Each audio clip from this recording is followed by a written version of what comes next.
कार्यक्रम के अध्यक्ष प्रोफेसर डॉक्टर सदानंद झा जी, इनको हम लोकप्रिय तरीके से गुरु जी कहते हैं।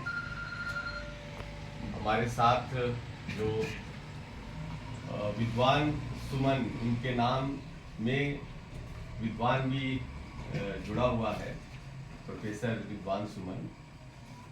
मैं भी सोच रहा था कि मैं एक टीचर हूँ, मैं अध्यापक हूँ, मेरा व्यवसाय अध्यापन का है, लेकिन मैं 2 दिन से, कल से यह अनुभव कर रहा हूँ कि मैं विद्वानों के बीच में आया हूँ।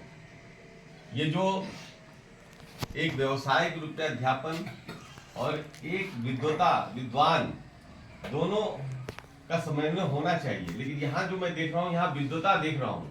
जो महाविद्यालयों की, विश्वविद्यालयों की जो सुविधाएं हैं वो यहाँ पर विलुप्त हैं, लेकिन ज्ञान गंगा के प्रवाह में कोई कमी नहीं दिखाई देती।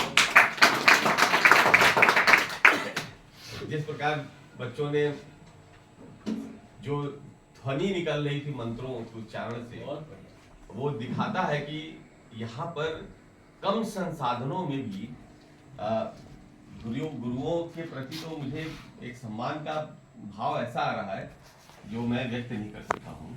इतने अभाव में भी आप जैसे छात्र, बहुत अभाव है, मैं इस पूरे इलाके में देख रहा हूँ।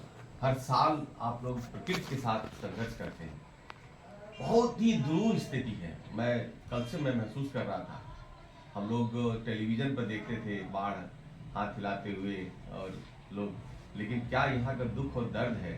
मुझे लग रहा है कि और उसके बावजूद भी आप लोगों के चेहरे पर जो रौनक मैं देख रहा हूँ, जो चमक और प्रकाश में देख रहा हूँ, और मुझे लग रहा है कि ये जो जिज्ञासा है, जो जीने की आपकी जो प्रवृत्ति है, वो बहुत सारी चीज़ों को एक साथ लेके चल रही है।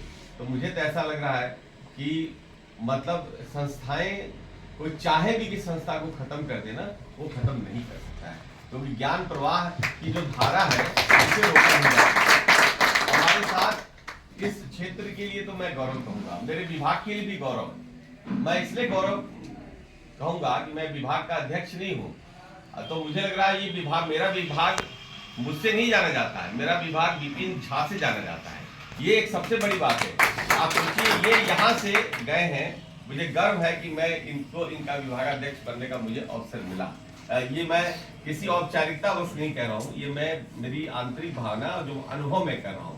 और साथ में देखा कि यहाँ के प्रोफेसर रमेश जी, और सबसे अच्छा मुझे लगा कि जो ब्रह्मचारी जी की चर्चा भी रास्ते में हो रही थी कि क्या मतलब एक सरकारी यानी भौतिक संसाधनों को लात मारकर और अपना एक समूह बनाकर छात्रों का और अध्यापन कर रहे हैं, और अनमाइंडफुल कि क्या मुझे क्या है। मैं तो सोच रहा हूँ कि ऐसे लोगों के मन में जाना चाहिए कि क्या है, किस प्रकार चीजें वहां पर हो रही है, क्या घट रहा है और कैसे चीजें हो रही हैं।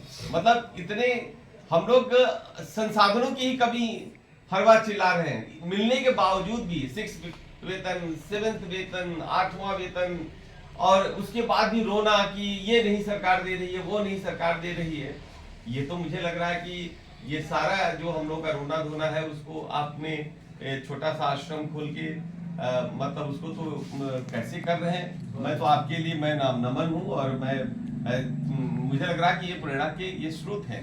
और आप लोगों के बीच में मैं रास्ते में सोच रहा था कि जो भारत में 4 मतलब जो एक तरह से पुरुषार्थ की बात की गई है, जिसमें कि धर्म पहला पुरुषार्थ है, धर्म, अर्थ, काम और उसके बाद मोक्ष, यानी 4 पुरुषार्थ से सबको गुजरना होगा, उसके माध्यम से सबको जाना होगा। कोई ये सोचता है कि हम पास हो जाएंगे फर्स्ट डिवीजन से, लेकिन हमको जो प्रक्रिया है, प्रवेश लेने की प्रक्रिया, उसके बाद से कक्षा अटेंड करने की प्रक्रिया, और तीसरी प्रक्रिया होती है जिसमें कि आपको परीक्षा में आपको परीक्षा के इम्तहान देने पड़ेंगे, एग्जामिनेशन देने पड़ेंगे।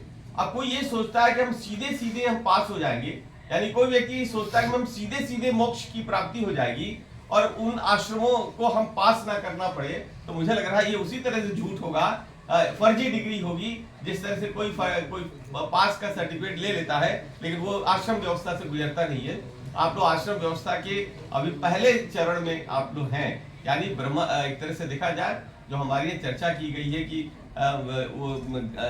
चार मतलब जो चीजों की बात की गई तो आपको एक तरह से ब्रह्मचर्य का पालन करना है 25 वर्षों तक। ब्रह्मचर्य के बाद से आप गृहस्थ में आपको जाना है, गृहस्थ के बाद से आपको वानप्रस्थ में जाना है, संन्यास की स्थिति आती है।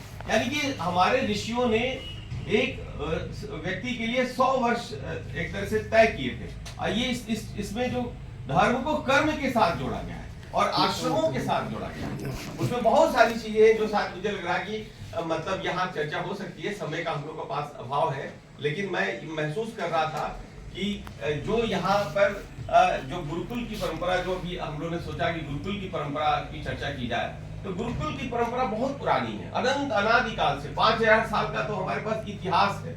इतिहास का मतलब हमारे पास प्रमाण है, लेकिन इतिहास के पहले भी पूर्व इतिहास होता है, प्री हिस्ट्री होती है। प्री हिस्ट्री हमारी 10,000 साल से ऊपर की इतिहास है।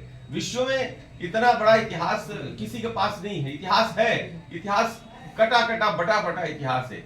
एक आदमी का एक जगह रहते हुए इतना लंबा इतिहास नहीं है, उसका अपना इतिहास अलग अलग है। कोई अफ्रीका से अमेरिका चला गया, कोई अमेरिका से इधर चला गया, कोई यहाँ से। तो स्प्लिट के अंदर हिस्ट्री है, कंटिन्यूटी के अंदर इतिहास नहीं है।